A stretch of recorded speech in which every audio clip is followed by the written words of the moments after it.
काफी समय पुरानी बात है। ज्योति नाम की एक लड़की थी। वह पढ़ने में बहुत ही होशियार और समझदार थी। वह 8वीं क्लास में पढ़ती थी। क्लास में हमेशा प्रथम आती थी।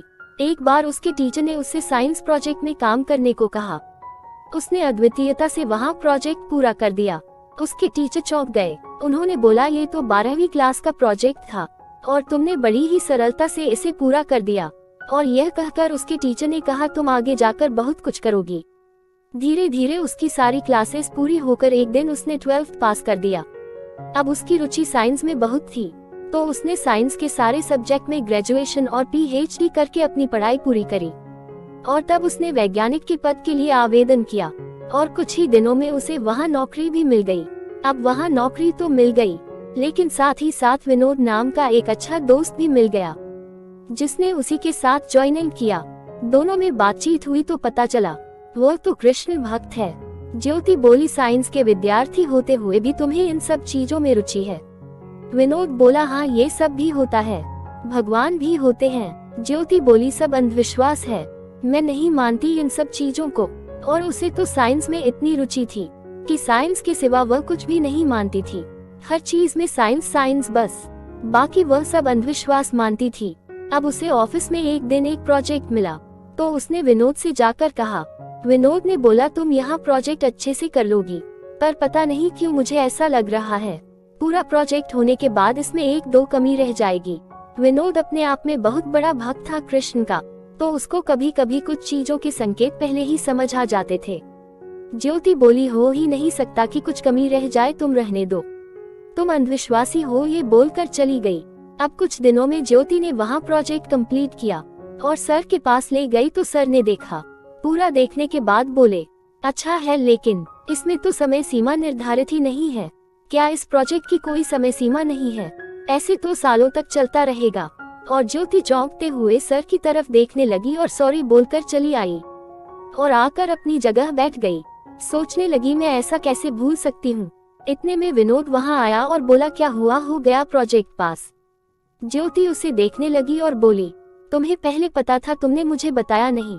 विनोद बोला, नहीं तो तुमने मुझे कहाँ दिखाया अपना प्रोजेक्ट? ज्योति बोली, हाँ ये भी है, लेकिन तुमने पहले ही कैसे बताया मुझे कि कुछ कमी रहेगी? विनोद बोला, मुझे तो ऐसे ही कुछ आभास हो गया। ज्योति बोली, फिर वही अंधविश्वास, चलो ठीक है, जो भी है। और यह बोलकर घर आ गई। घर जाकर सोचती रही और विनोद पर शक करने लगी। उसने मेरा प्रोजेक्ट चोरी से देखा होगा शायद, और उसे पता चल गया था तो मुझे बताया क्यों नहीं। अगले दिन ज्योति ऑफिस गई और विनोद भी आया। ज्योति ने ज्यादा बात नहीं की और अपने प्रोजेक्ट में समय सीमा की जो कमी थी उसको पूरा करने लगी। कुछ ही देर में वहाँ सर आए और बोले, ज्योति तुम्हारा प्रोजेक्ट अच्छा है, लेकिन उसमें समय में नियंत्रण करो और पूरा करके जमा करो। अगले दिन तुम्हें और विनोद को नया प्रोजेक्ट मिलेगा। ज्योति ने कहा, ठीक है सर। और सर यह बोलकर चले गए। ज्योति विनोद की ओर देखते हुए बोली, क्या हुआ, अब नहीं हुआ तुम्हें कोई आभास? विनोद बोला, ज्योति तुम मुझे गलत समझ रही हो। ज्योति बोली, बस बस रहने दो, और अपना काम करने लगी। 2 दिन बाद ज्योति और विनोद को नया प्रोजेक्ट मिलना था। अब दोनों को एक साथ ही काम करना था। तो उस दिन विनोद नहा धोकर पूजा पाठ करके, और उनके घर में ठाकुर जी थे तो उनकी मूर्ति साथ में लेकर चला गया ऑफिस। क्योंकि विनोद का पहला प्रोजेक्ट था तो उसे खुद पर विश्वास नहीं हो रहा था। हिम्मत बढ़ाने के लिए कान्हा जी की मूर्ति साथ में ले गया और अपने टेबल में रखते हुए हाथ जोड़ प्रणाम करके टेबल में रख दी। इतने में ज्योति आ गई और बोली, ये क्या, आज तो तुम अपने कृष्ण को अपने साथ ही ले आए? और हंसने लगी। वैसे तो ज्योति बहुत ही साफ दिल की थी, बस थोड़ा इन चीजों को अंधविश्वास मानती थी। विनोद बोला, हाँ क्या करूं, मुझे तो इनसे ही हिम्मत मिलती है। और दोनों अपने काम में लग गए। अब काफी बड़ा प्रोजेक्ट था तो वह शाम के 7-8 बजे तक काम करते थे, तो उनको 1 हफ्ता लग गया। प्रोजेक्ट का आखिरी दिन, हफ्ते के आखिरी दिन, थोड़ी देर हो गई, करीबन रात के 10 बजे बज गए। ज्योति को घर जाने में देर हो गई थी। विनोद बोला, टाइम काफी ज्यादा हो गया है और मैं तुम्हें कब से बोल रहा हूँ टाइम से घर चली जाओ, मुझे कुछ खराब सा आभास हो रहा है। ज्योति मुस्कुराते हुए बोली, मुझे डरा रहे हो? विनोद बोला, नहीं, चलो मैं तुम्हें छोड़ देता हूँ घर। ज्योति बोली, नहीं नहीं मैं चली जाऊंगी, गाड़ी है मेरे पास। तो विनोद बोला, ठीक है चलो चलते हैं। फिर काम बंद किया, दोनों जाने लगे। विनोद ने बोला, ध्यान से जाना, और अपनी अपनी गाड़ियों में बैठ गए। विनोद अपनी गाड़ी में बैठते हुए, उसके मन से निकला कान्हा जी उसकी रक्षा करना, और दोनों चले गए। और चलते चलते आधे रास्ते में ज्योति को एक औरत दिखाई दी। उसके हाथ में बच्चा था और ज्योति की गाड़ी को हाथ दे रही थी। ज्योति ने गाड़ी धीरे से की और सोचने लगी रोको या नहीं। फिर उसने सोचा औरत बच्चा लेकर खड़ी है, परेशान होगी बेचारी। वह ये सोचकर रुक गई। उसने जैसे ही गाड़ी रोकी और उस औरत से बात करने लगी, क्या हुआ, कहाँ जा रही हो?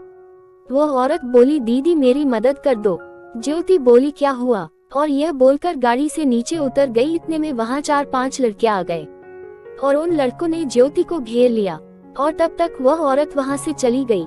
ज्योति ने इधर उधर देखा तो वह औरत कहीं नजर नहीं आई और ज्योति समझ गई ये सब मिले हुए हैं। ज्योति बोली, क्या चाहिए तुम्हें, जाने दो मुझे। वो बोले, पैसे दे, 5 दे, सामान दे अपना, और गाड़ी की चाबी भी दे। ज्योति बोली, सब ले लो लेकिन गाड़ी की चाबी नहीं दूंगी, मैं कैसे जाऊंगी?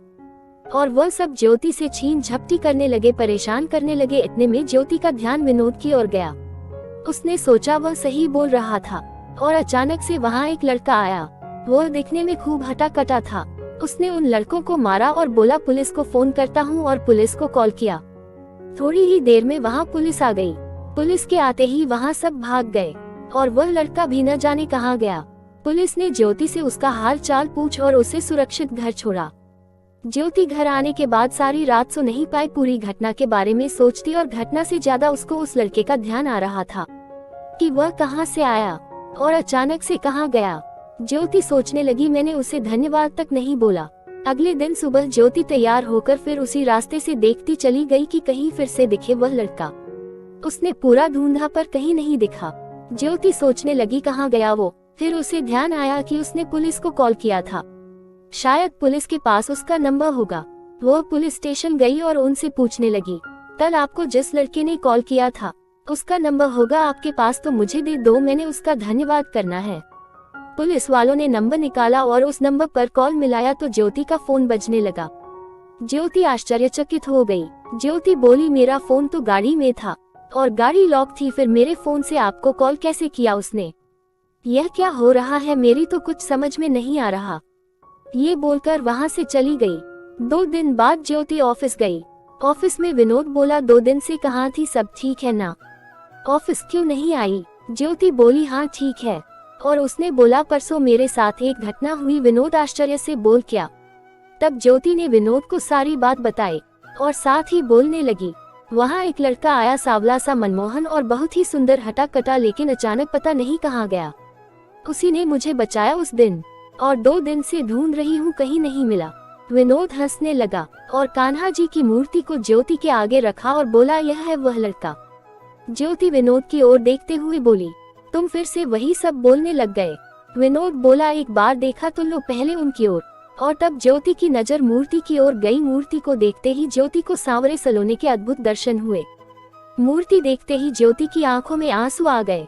ज्योति ध्यान पूर्वक निहारने लगी और बड़बड़ाने लगी, वही रूप, वही रंग, वही मुस्कान, और उसके मुख से अपने आप ही धन्यवाद निकल गया।